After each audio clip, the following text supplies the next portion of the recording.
dagat na apoy, di makahinga sa init na dumadaloy. Ialay mo ang bagong pag-asa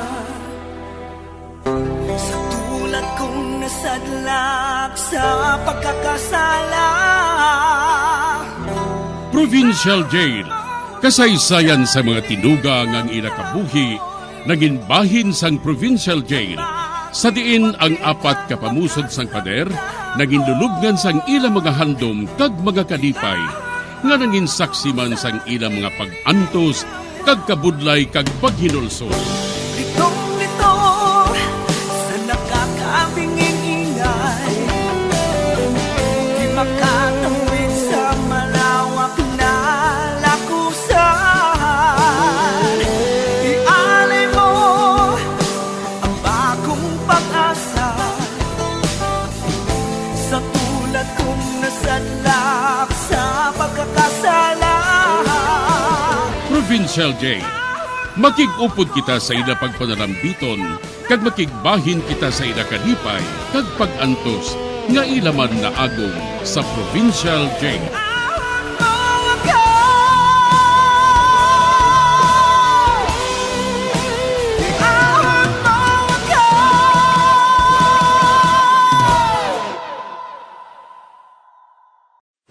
Bilang ko sa dagat na apoy, di makahinga sa init na dumadaloy.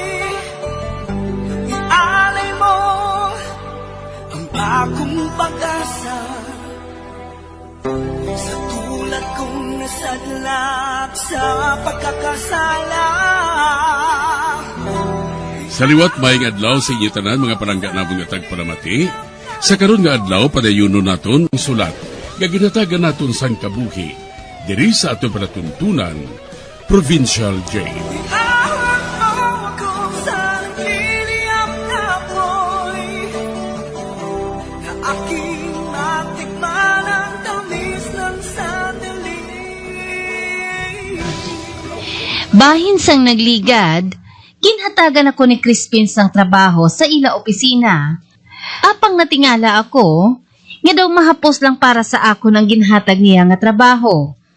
Diri sini nga bahin, mapadayon ang akon pagsaysay diri sa Provincial Jail.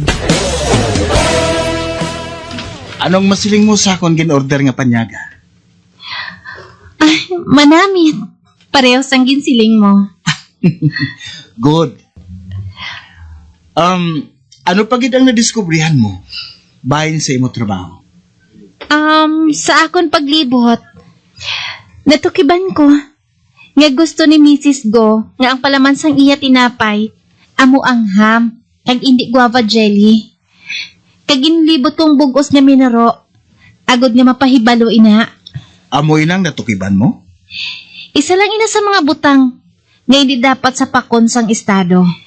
Problema lang ina sang mga senior citizen, nga nagakinahanglan sang pagtamod sa katapos sang iya panimalay. Makahalamot, hindi bala? Naluoy ka lang bala sa akon? Kay wala pa ako sang trabaho? Kag amo ina ang ginhimo mo. Ginhimo mo akong manugsulbar sang problema sang pumuluyo diri sa estado. Mahimo nga amoy nang gusto ko. Pero hindi maluyag ang imutiha na magpalayo ka sa lugar ngayon. Apang isa ako kapalasanon sa iya. Palasano? Naglaom ako nga nalipay siya nga ara ka lang sa yaluyo. Hindi siya manggaranon nga babayi. Sa panulo ko, wala siya mabulay. Amo matuod. Hindi siya pigado. Hindi man siya imol. Kuno mo. Nga nga nakasiling ka nga palasanon ka lang niya. Nagkatapos na ako sa pag-eskwela. Kag kinahanglan nga may obra na ako. Husto ka dira. Apang bagay sa imo ang ginhatag ko nga trabaho. Hindi ka na magpalayo dire. Kay una, ma-appear pa kita sa mga pulis nga nag-iimbestigar sa kamatayon ni Mr. Dorian. Apang nakadeclare na kita. Naghikog siya, kag wala kita sang labot. Nakahibala ako. Apang mas bagay sa imo trabaho ang ginhatag ko. Malapit ka sa imo tiyak. Kag amoy nang gusto niya. Kag maluyag ako nga magsugilanon sa imo. Parte kay Tamara. Masami ka mo nga nagakitay. Kag mahimo nga may ginsiling siya sa imo. Wala nagkasugid sa akon si Tamara. Parte sa kabuhi nila nga duha ni Gaston. Pwede ka nga makapangusisa sa iya. Nagaduha-duha ako. Nga may nagakatabo nga hindi maayo sa iya. Upod kay Gaston. Sige. Buhaton kong tanan kong masarangan. Makikita ako sa iya buwas.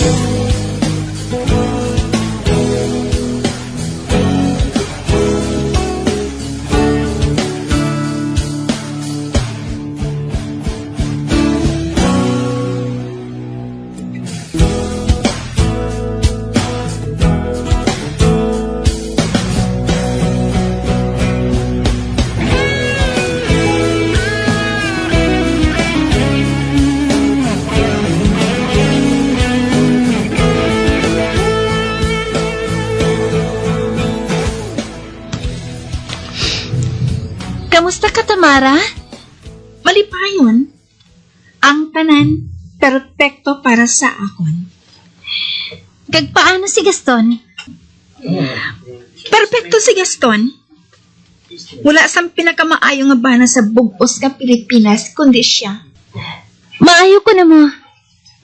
Nalipay ako nga mabatian ina sa imo, Tamara. Kag ikaw, nagatrabaho sa ginatawag nga tenant relations. Kag maayo man ang inyo pagtrabaho ni James. Sino nagsiling sila sa imo? Ini na kinahanglan pa nga mahibalaan mo. Maramo sa nakakita sa inyo. Masani ka mo nagaupod nga duha?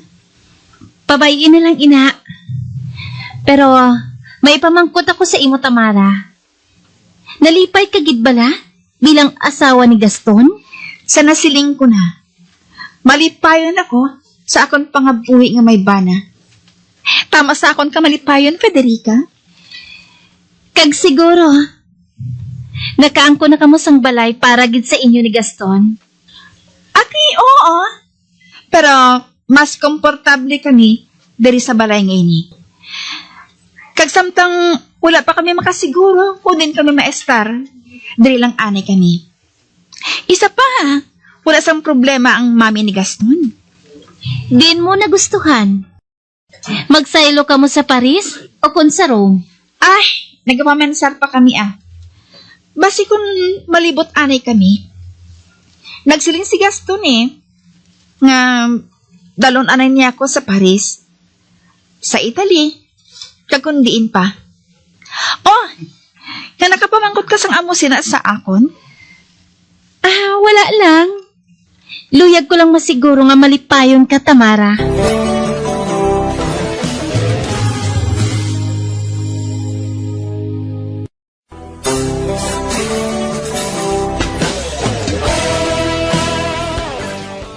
Ginpangabay ako ni Crispin nga pamangkuton si Tamara kung kamusta ang pag-upod nila ni Gaston. Kag nagsiling man si Tamara nga malipayon siya kuno upod kay Gaston. Sa pagpadayon ko pagid, suno kay Rachel, nabalaka siya sa imo. Nabalaka si Sakon? Nahadlok siya. Nga kung mabata na niya ang inyo anak, basi kung malain ang pagkabig mo sa iya.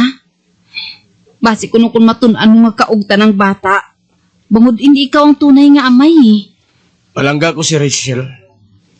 Kagantanan niya palangga niya. Ginapalangga ko man.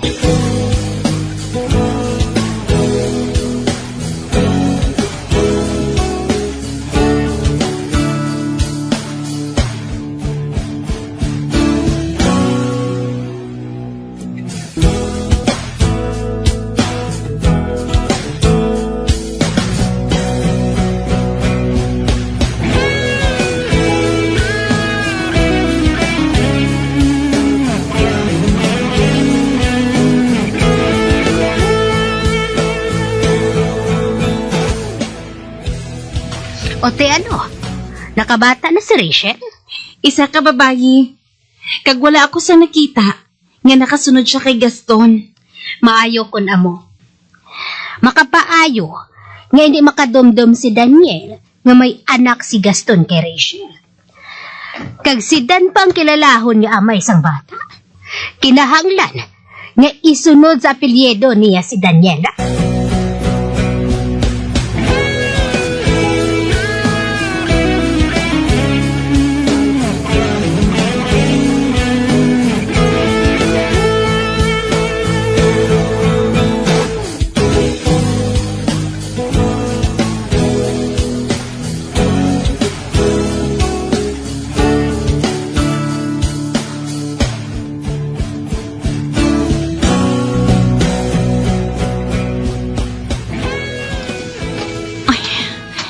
Pinakadlaw na ako nga wala makaduaw kay Flora. Kamusta na ayan siya? Ay, mahapit ako sa iya subong kita. Kabay pang wala lang si Lucy. Na, ari na ako sa ila balay. Tagbalay! Tagbalay! Oh, nagbukas ang puwerta. Kag nagwa si Flora nga nagakugos ang munyeka. Oh, si Gaston? Kaupod niya? Hello? Dugay ka na nga wala makakadwaw. May bisita ka gali? Kwan. Nakalabay na ako. Kaga nagsugilanon sa iya. Kagin pakita niya sa akon ang nursery sa diin. Ginaatipan niya ang iya baby. Natingala ako. Kung nga ang nang yun mag-abyandayan si Flora kag si Gaston. Apang hindi lang ako magpasatom kay Flora. Ibutang ko anay sa stroller ang bata. Nan, dira ka lang anay Wala kag maggunahuna siguro nga makita mo ako diri, no? Wala. Nakahatag sa akon sang interes ang Estado. Kay membro na ako sang pamilya nga nagapanag-iya sini. Maluyag man ako makaibalo kung ano ang nagakatabo sa palibot.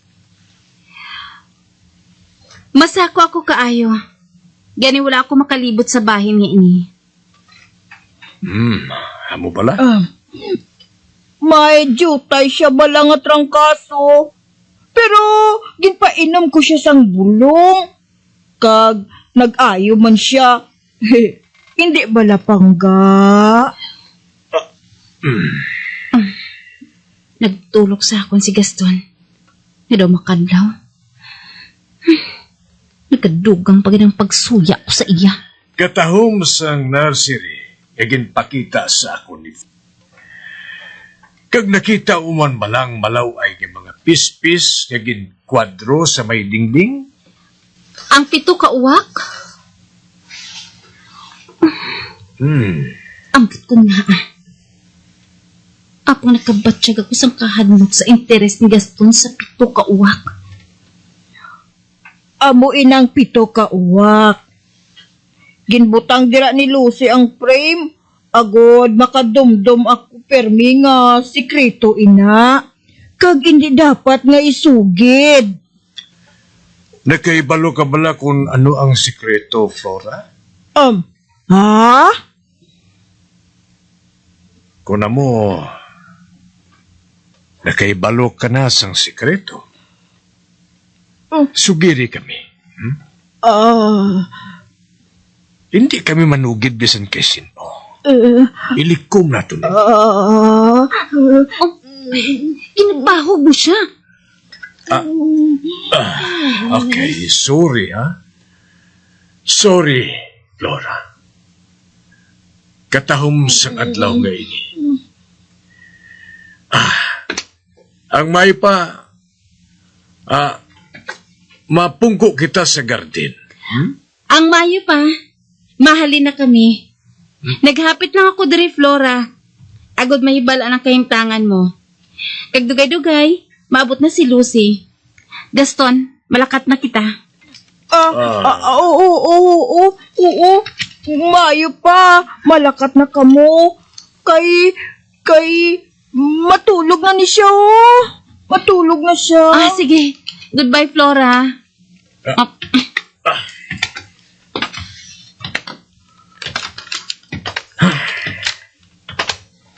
Buang siya. May best ni ginaabot siya. Kung tani wala mo siya ginhambalan sang amusad to.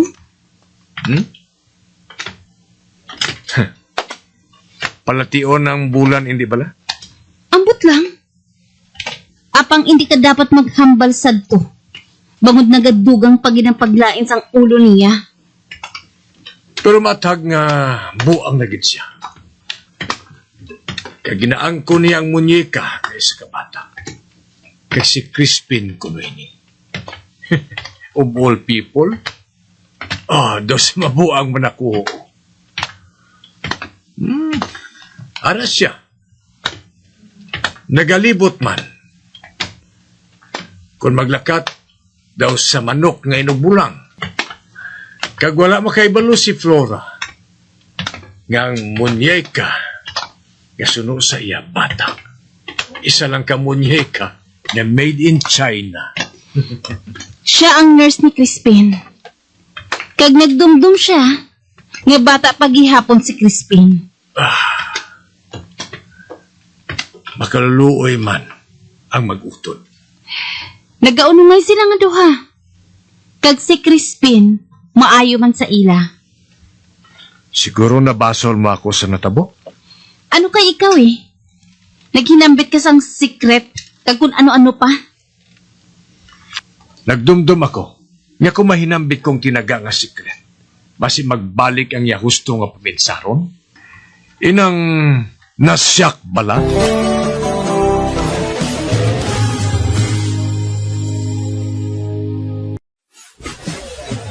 Bilang ko agad na ako'y magkanya sa dinig na tumataloy. Alay mo ang bagong pag-asa. Tulad kong saglap sa pagkakasala. Magadiyan sa nagigili sa pagpabakil, ang mga kasugpon sang sulat ni aton man ginatagan sa kabuhi, diri sa atong katuntunan, probinsya ko. Kag kami dili, sa gihapon walang dili kakalipat sa pagpaganda sa inyo. Gapon kabuman may kasaysayan, ito na lang diri sa atong katuntunan, Provincial Day, DYWB, Combo Radio, Bandalagan, Sudad San Bacolod, sa direksyon ni Melvin Gatuslao.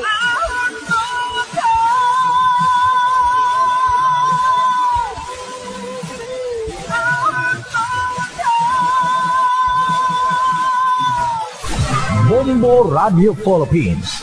Patuloy na #1 sa drama. Fast Paradyo! Bombo!